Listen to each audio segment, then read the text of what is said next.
जो टॉपिक्स है आज का जो टॉपिक्स है बेसिकली ब्लड फॉर्मेशन से रिलेटेड टॉपिक है। तो you can see the this diagram is this PPT is made by the blood formation. ठीक है, तो हम लोग स्टार्ट करते हैं ब्लड फॉर्मेशन। तो देखो ब्लड फॉर्मेशन जो होती है, suppose we have one bones, ये हमारे पास एक बोन है।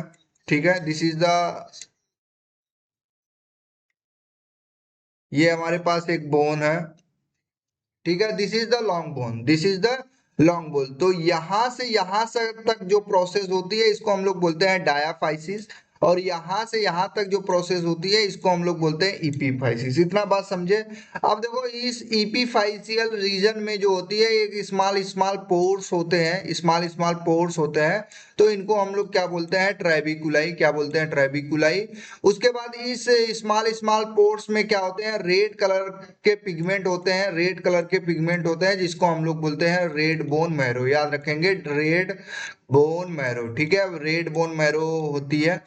अब देखो ये हमारे पास क्या है, एक हमारे पास किडनी है, आप समझो एक हमारे पास क्या है, किडनी है। Two pairs of kidney present in abdomen cavity. तो ये किडनी जो होती है एक स्पेशल तरीके का क्या होता है, स्पेशल तरीके का हार्मोन सिक्रीट करती है। क्या हार्मोन सिक्रीट करती है, इस हार्मोन का नाम है इरिथ्रोपोइटिन। ठीक है, इस हार्मोन का नाम है इरिथ्रोपोइटिन। अब देखो जब भी हमारे बॉडी में ब्लड की कमी होती है तो सबसे पहले किडनी को ही पता चलता है कि ब्लड में जो है बॉडी में ब्लड की कमी हो जाती है बिकॉज हाइपोक्सिया। ठीक है, मतलब ऑक्सीजन का लेवल कम होने लगा। जब भी बॉडी में ब्लड की कमी होगी तो उस कंडीशन में हाइपोक्सिया के रीजन क्या होंगे, बढ़ेंगे। हाइपोक्सिया का कंडीशन बढ़ेगा।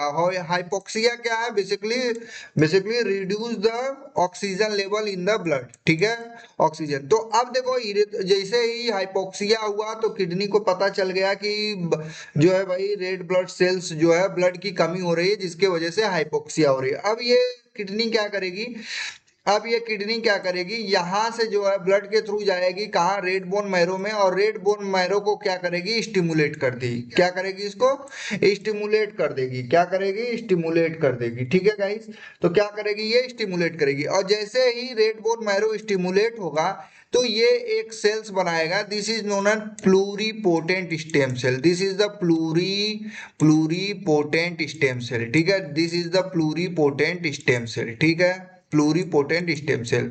कभी कभी इसको बोलते हैं मल्टीपोटेंट स्टेम सेल। ठीक है, मल्टीपोटेंट स्टेम सेल। ठीक है, अब देखो ये मल्टीपोटेंट स्टेम सेल जो होती है एक सेल से दो सेल में डिवाइड हो जाती है। बेसिकली इस सेल्स को हम लोग बोलते हैं,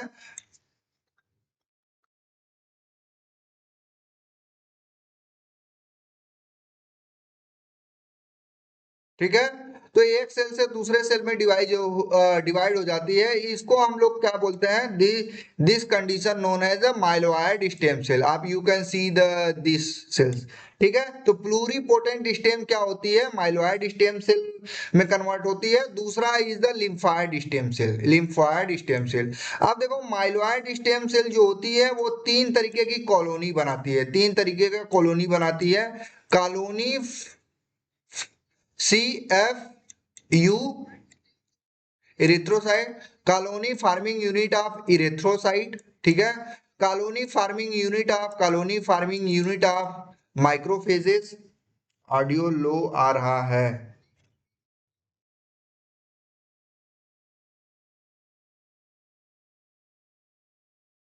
अभी सही आ रही है। हैकार बोल रहे हैं ऑडियो लो आ रही है, जस्ट अ सेकेंड।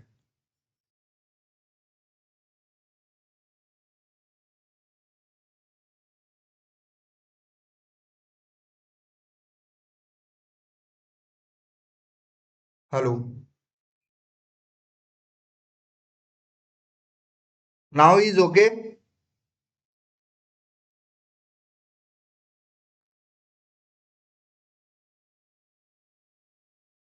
चलिए, चलिए आगे बढ़ते हैं। ठीक है, तो अब देखो यहाँ पे क्या होगा, यहाँ पे क्या होगा, ये माइलोइड स्टेम सेल जो होती है 3 तरीके की कॉलोनी बनाती है, याद रखो। Colony forming unit CFU, colony forming unit of erythrocyte, colony forming unit of microphages and colony forming unit of thrombocytes. ठीक है, थ्रोम्बोसाइट।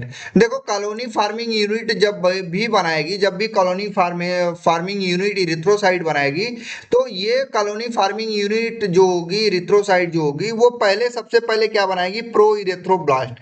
प्रो इरेथ्रोब्लास्ट का मतलब ही होता है, प्रो इरेथ्रोब्लास्ट का मतलब ही होता है प्री मैच्योर सेल। याद रखेंगे, this is the premature. जब भी किसी सेल के लास्ट में ब्लास्ट वर्ड आ जाए तो समझ लो वो प्री मैच्योर सेल है। क्या है, प्री मैच्योर सेल। ठीक है, अब फिर ये प्री मैच्योर सेल जो होती है, प्रो इरेथ्रोसाइट जो होती है, वो रेटिकुलोसाइट में कन्वर्ट हो जाती है और फिर रेटिकुलोसाइट से क्या बन जाता है, इरेथ्रोसाइट। तो बेसिकली इरेथ्रोसाइट किससे बनती है, रेटिकुलोसाइट से। आप याद रखेंगे, this pathway is very important for the blood formation. ठीक है, उसके बाद देखो colony forming unit of thrombocyte. तो देखो सबसे पहले जो colony forming unit of thrombocytes होगी, वो मेगा कैरियोब्लास्ट बनाएगी। क्या बनाएगी, मेगा कैरियोब्लास्ट। और ये मेगा कैरियोब्लास्ट जो होगी वो मेगा कैरियोसाइट्स बनाएगी। और फिर ये मेगा कैरियोसाइट जो होगी वो क्या बनाएगी, प्लेटलेट्स बनाएगी। तो देखो आरबीसी और प्लेटलेट्स किससे बन रहा है, माइलोइड स्टेम सेल से। ठीक है, और माइलोइड स्टेम सेल किससे बन रहा है, प्लूरीपोटेंट स्टेम सेल से। ठीक है, और ये प्लूरीपोटेंट स्टेम सेल किससे बन रहा है, रेड बोन मैरो से। रेड बोन मैरो कैसे स्टिमुलेट होती है, बाय द इरिथ्रोपोइटिन हार्मोन्स। और ये इरिथ्रोपोइटिन हार्मोन्स कहां से रिलीज हो रही है, किडनी से। अब ये किडनी क्यों रिलीज करती है, जब हमारे बॉडी में हाइपोक्सिया हो जाती है। हाइपोक्सिया कैसे हो जाती है sir, due to loss of blood, due to loss of blood. समझ गए, due to loss of blood. इतना बात समझे।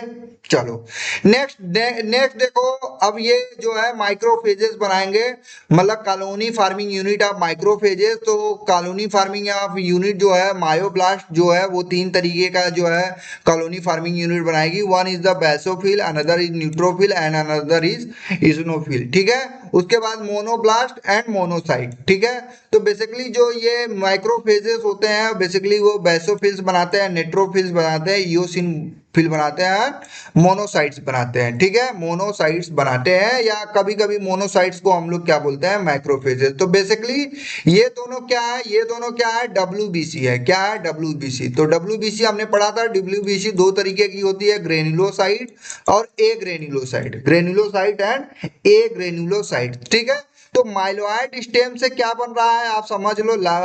माइलोइड स्टेम सेल से क्या बन रही है, प्लेटलेट्स बन रहा है, एरिथ्रोसाइट बन रही है, और दूसरा डब्ल्यूबीसी बन रहा है। ठीक है, डब्ल्यूबीसी बन रहा है। तो मतलब प्लेटलेट्स, आरबीसी एंड डब्ल्यूबीसी, ये तुम्हारे किससे बन रहे हैं, माइलोइड स्टेम सेल। ठीक है गाइस, माइलोइड स्टेम सेल। दूसरे देखो, दूसरा अगर प्लूरीपोटेंट स्टेम सेल जो होती है, 2 सेल में डिवाइड हो जाती है। One is the myeloid stem cell, another is the lymphoid stem cell. तो लिम्फोइड स्टेम सेल क्या करती है, एक सेल बनाती है जिसको हम लोग बोलते हैं लिम्फोब्लास्ट। ठीक है, लिम्फोब्लास्ट मतलब हमने अभी जस्ट ही बताया, जहां ब्लास्ट लगेगा तहां समझ लेना है प्री मेच्योर सेल्स है। क्या है, प्री मेच्योर सेल्स। ठीक है, प्री मेच्योर सेल है। क्या है, प्री मेच्योर सेल। ठीक है, लिम्फोब्लास्ट क्या है, प्री मेच्योर सेल। अब देखो ये लिम्फोब्लास्ट जो होती है, ये लिम्फोब्लास्ट जो होती है, ये 2 तरीके के सेल्स बनाती है। One is the lymphocytes. ठीक है, lymphocytes. Another is the natural killer cells. ठीक है, नेचुरल किलर सेल्स। तो लिम्फोसाइट्स को हम जो है लिम्फोसाइट 2 तरीके की होती है। One is the B lymphocyte, another is the T lymphocyte. Here is the B lymphocyte, another is the T lymphocyte, and B lymphocyte and T lymphocyte basically also known as the plasma cells. ठीक है, plasma cell. तो lymphoid stem cell क्या करती है, लिम्फोप्लास्ट बनाती है, और ये लिम्फोप्लास्ट 2 तरीके के सेल बनाते हैं। One is the natural killer cells, another is the lymphocyte. ठीक है, तो लिम्फोसाइट 2 होते हैं, one is the T lymphocyte and B lymphocyte and T lymphocyte को हम लोग क्या बोलते हैं, प्लाज्मा सेल। क्या बोलते हैं, प्लाज्मा सेल। तो this is the basically formation of. Videos बनाने हैं, फिल्मोरा है ना।